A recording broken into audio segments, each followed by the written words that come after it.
Hello, welcome back. My name is Ari and today I am talking about the top 10 fantasy Goodreads Choice Awards and my predictions, what I thought about the top 10 books, what actually won, all of that fun stuff. If you are interested, stay tuned.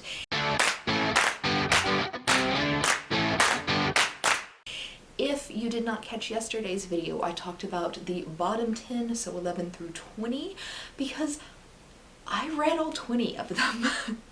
So I have opinions. Anyway, we are going to start at number 10 as far as I ranked them, and then work our way up to number 1. And at the end of this video, I am going to have comparisons of like my predictions versus Goodreads, or my predictions versus my actual opinions after reading everything versus what Goodreads said. So if you want statistics and stuff like that, make sure you watch this video all the way through. I also think I'll have timestamps at the bottom if you don't care what I think about the books and just want to see like my rankings versus Goodreads, my predictions versus my rankings versus Goodreads. Timestamp down in the description below. So we'll start at number 10, and for me number 10 was She Who Became the Sun, which is not a huge surprise, I don't think. I personally don't like traditional Asian storytelling in the sense of everything is kind of destined and it's just conveniently happened. Where I think there was like a scene in this book where a guy is assassinating somebody, and him actually completing the assassination depends on like a wolf showing up at this exact time, and there was like no way but he had like planned it all out, but that's not feasibly planned. I also don't think gender was handled the best in this book. The main character, her brother was granted a great destiny and she was granted nothing as her destiny, and then as a child her brother dies, and so she becomes her brother and takes his destiny. From that point in the book, she becomes a man, lives his life as a man, but is constantly referred to as she. And it just seems very weird because he's not cross-dressing. He is a man at this point. He does not think of himself as a woman at this point, so why is he being referred to as a she, even though in his own mind he's a man? And maybe it makes sense later, and it's like a Mulan situation where once he gets outed later in the series, he will revert back to being a woman, but at this point in his life, I don't see him being anything but a he for the rest of his life, even if his lack of penis or existence of breast are discovered. There's also a character in this book that is a eunuch, and it was kind of gross how people treated him as less of a man. And I understand this is supposed to be like historical Chinese, but it's fantasy. You don't have to be an asshole just because of the historical time, because you're making it up. So not my favorite. Next on here at number 10, I put Ariadne, which is it's basically the Labyrinth retelling from Ariadne's perspective, and sometimes her sister's perspective. But this is very much in the vein of like Cersei, and I don't know why I don't like these. Maybe I just don't like Greek mythology. But I thought this was fine, but I wasn't really sold or overtly interested in this story. It was just, yeah, that was okay, I guess. But if you liked Cersei, you probably will like this.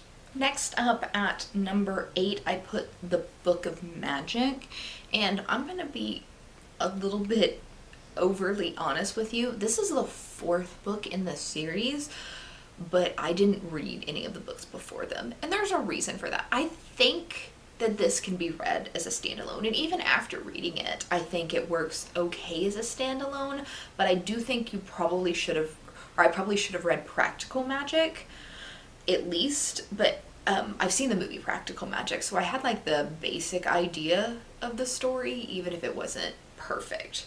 So how this works, or how the series works, is you have Practical Magic, which was set in like the 1990s, and then the next book in the series was set in like the 1960s, and then the book before that was set in like the 1500s or something, like 1300s, and then the Book of Magic is set like modern day-ish. Like the 2010s, maybe even the 2020s. It didn't have an exact date on it, but it was after the, like, 10 to 15 years after the events of Practical Magic.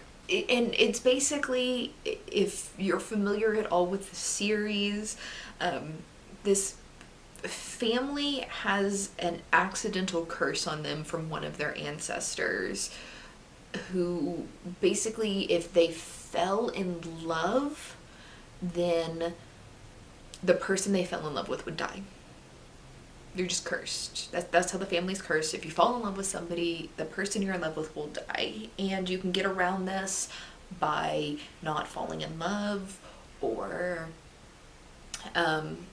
finding ways to, like, trick the curse that you're not in love. Like, never get married, never say you love somebody, never actually live with them, only see them every once in a while. But for the most part, anybody you fall in love with is gonna die. And this is the book where the family, or somebody in the family, is finally so fed up with the curse, and from like the loss, that they're going to break the curse. This one bothers me because of the miscommunication trope again. Like, if one of the characters had just had a very simple conversation and did what she was told to do, instead of acting like a child and throwing a hissy fit and fleeing across the world and turning to dark magic. It's literally, hey, have a conversation with your aunt. Your aunt can break this curse if you just tell her about it. No, I'm not. I'm going to break it myself for no reason whatsoever. And to do that, I'm going to turn to dark magic. So, like, the whole book didn't need to exist. It was just a child throwing a fit that caused the plot of the book to exist. Also, like, the love stories in it were just it was off. Like, it was too lovey-dovey. People were like, I'm going to harden my heart so the person I love will never die of this curse, and then she's killed 3 fucking people with the curse. And then keeps falling in love with more people. Like, who falls in love with, like, deeply, madly, you were my soulmate in love with 3 people, and knowing it's a curse and how to avoid cursing these people, you still kill them? Like, how can you consider that being in love? So let's just say I had a lot of problems with this book, but the actual storytelling of it was pretty good. It's just the plot was beyond me. So plot bad, actual reading it and just getting immersed in the story, it was well written. There you go. Next at number 7, I am putting The Inheritance of Orchida Divina. And this one seems pretty low on the list, but I thought this was a pretty decent book. It is told in like a really fantastical, you're not really sure if this is actually happening or not way.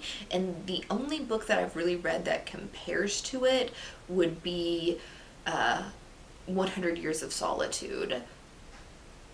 So where it's like, it's told as like folklore, and you're not really sure if this is just elaboration, like a mystical elaboration on what actually happened, or if these things are actually happening.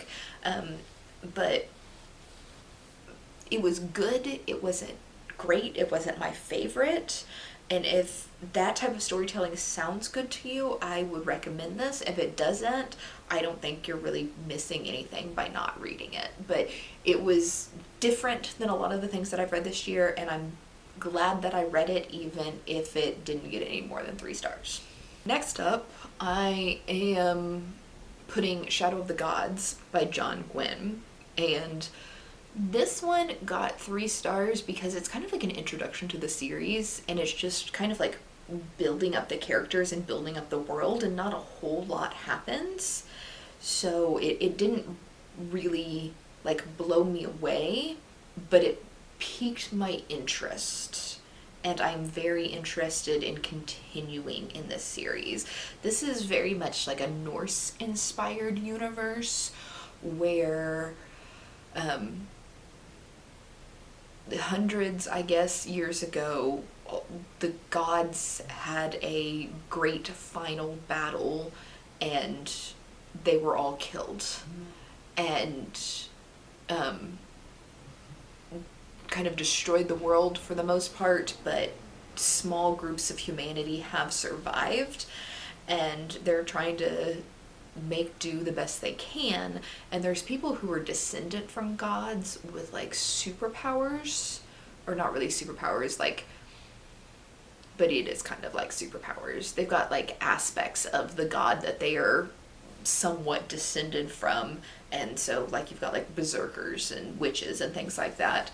And those people, if found out to be descendant of a god, are enslaved. And at the beginning of this book, we find out that children are being taken, and we don't really know why, but we're following 3 different characters and trying to figure out why those children are taken. You have one woman who is an older, she's like a mature woman. I would say she's probably in her 40s, though it doesn't actually say that, but like late 30s, 40s. She's lived her life of adventure and is a warrior, and now she's settled down with her husband and child, and her child gets taken, and so she goes like on a one-woman killing spree trying to track down and find her child.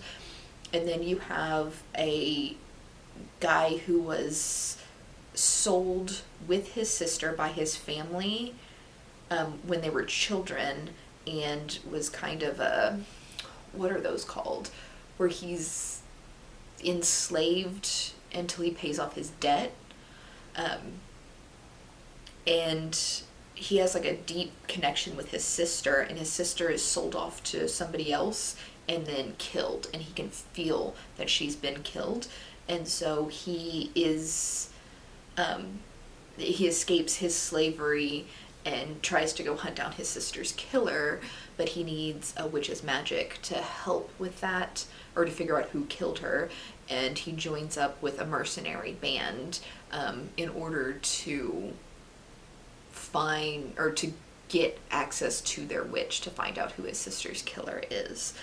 And then the third person is another woman she's another woman, but she's in a mercenary band. It's a different mercenary band, and she has been more well established in this mercenary band, and she's also has like a wealthier upbringing, and that's all I'm gonna really say about her, because any more would really be spoilers to her character, but it's a very interesting character arc. But I liked all the characters. They were different, and different is good, because it didn't, like, if you're reading a chapter from one of the perspectives, you could pretty much instantly tell which perspective you were. It wasn't like all blending together with the writing.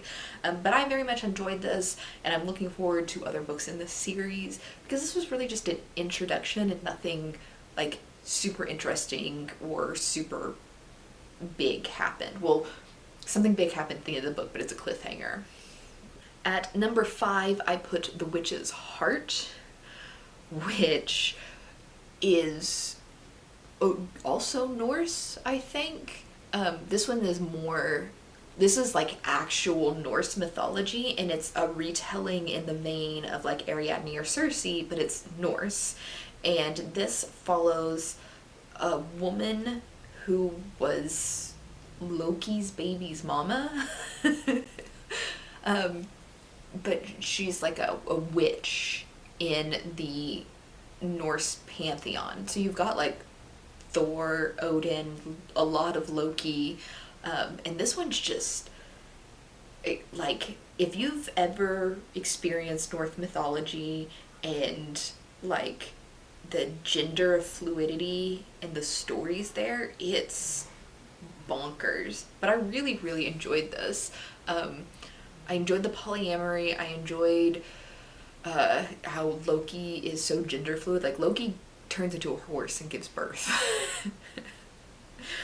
But he's also a father, and he gets bullied a lot. And it's very interesting and very different from like Greek mythology, and I liked it a lot more. But yeah, so if you like, again, Ariadne or Circe, and you like the retellings of mythology from a woman's perspective instead of a male's, I recommend this one. This is the one that I actually liked out of all of the ones that I've read so far, so highly recommend this one.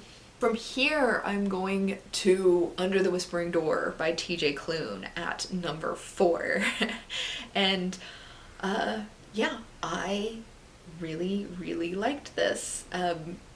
It's sweet and it's sad, and it basically follows a guy who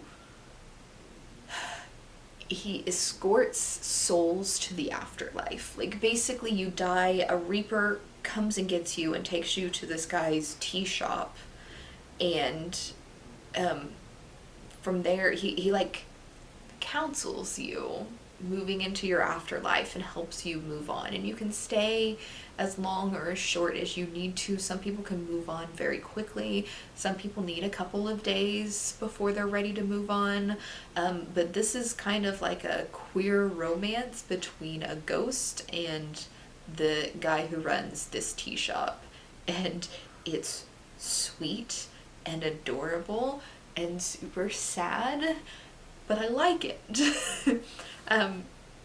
So if you read House in the Cerulean Sea and you liked the idea of that story, this is on a similar vein, except for children aren't involved, and I liked it. Next up at number 3, I put The Last Graduate by Naomi Novik, and this is the second book in the Scholomance series, where the Scholomance is a school for magical children, but with a twist. There's no teachers. Like, the school itself teaches you, and does your lessons plans and stuff like that, and then everything kind of wants to kill you. There are evil malfeasance in this universe, and they gather all of the children in this school, and all the malfeasance really go towards the school, and they'll try to kill you, and basically you graduate by surviving, but if they don't, like, if you don't go to the school, you're less likely to survive, because there is some protection at the school and there's protection in numbers, right? If that makes sense. It's different. The main character is so unlikable. She's grumpy and she hates everything, and she's like predispositioned to very evil, very powerful, destructive magic, but she doesn't want anything to do with it. She wants to just do simple things and nice things, but her power is like, no, we're gonna be the most evil. So like watching her constantly fight against the magic she was born with is very fun. And I like it. But this is their senior year, and I'm not going to really tell you a whole lot about this book because you definitely need to read the first book before this one. But I enjoyed it. I like the series. I'm very excited to read the third book and see, because there was a big cliffhanger at the end of this one, so I need to see where it goes from here. But 5 stars. I love the series. What else can I say? Next up, at number 2, is A Crown of Gilded Bones by Jennifer L. Armentrout. And this, again, is deep in a series. I think this is the 3rd book in a series, and there's more, because I know the 4th book is scheduled to come out next year. It's on my most anticipated reads, which you'll see later in this month. But this one's also very hard to describe because it's so deep in a series, and you definitely need to read the ones before it. This is about vampires.